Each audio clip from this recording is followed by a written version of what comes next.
अफवाहें चल रही हैं, तो क्या पूरा मामला और प्रशासन की तरफ से जो है वो क्या कर। देखिए, पिछले 20-25 दिन से पश्चिमी उत्तर प्रदेश में और हमारे जनपद में विशेषकर गढ़मुक्तेश्वर क्षेत्र से ड्रोन साइटिंग्स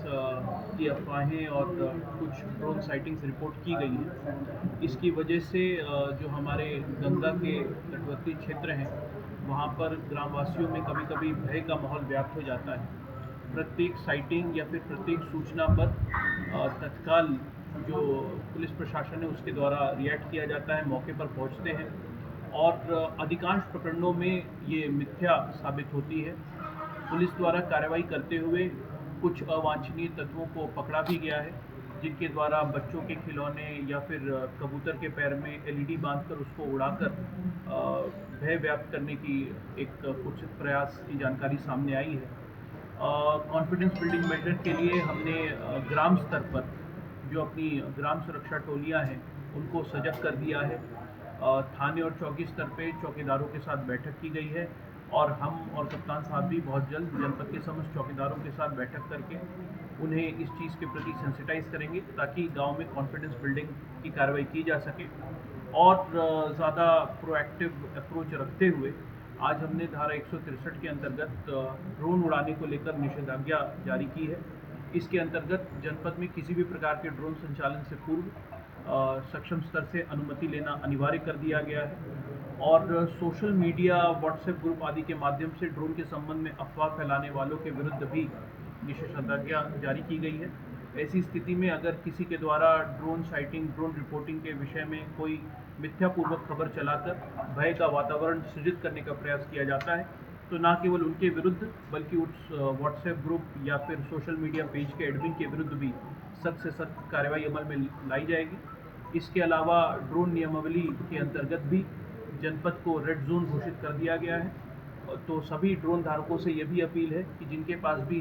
ड्रोन है वो पहले तो अपना स्थानीय थाने पर रजिस्ट्रेशन कराएं और किसी भी प्रकार से ड्रोन संचालन से पूर्व स्थानीय थाने से अनुमति ज़रूर प्राप्त कर लें।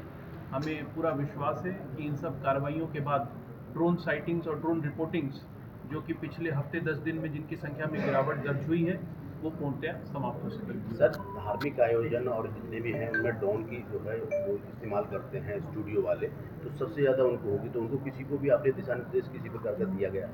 इस आदेश के माध्यम से समस्त जो हमारे ड्रोन धारक हैं, जितने भी ड्रोन ऑपरेटर्स हैं, वो ये आदेश सबके ऊपर लागू होता है, चाहे वो किसी प्रकार का शादी ब्याह का कवरेज हो या फिर कोई धार्मिक आयोजन है, वो अपने स्थानीय थाने में अपने ड्रोन का रजिस्ट्रेशन करा लें और स्थानीय थाने से अनुमति प्राप्त कर लें।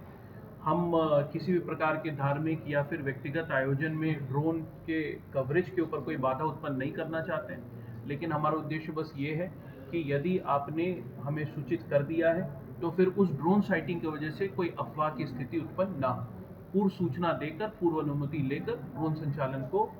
हम अनुमति देंगे। और जो लोग पिटाई कर रहे हैं पब्लिक, उनके खिलाफ क्या कार्रवाई की जाए? देखिए,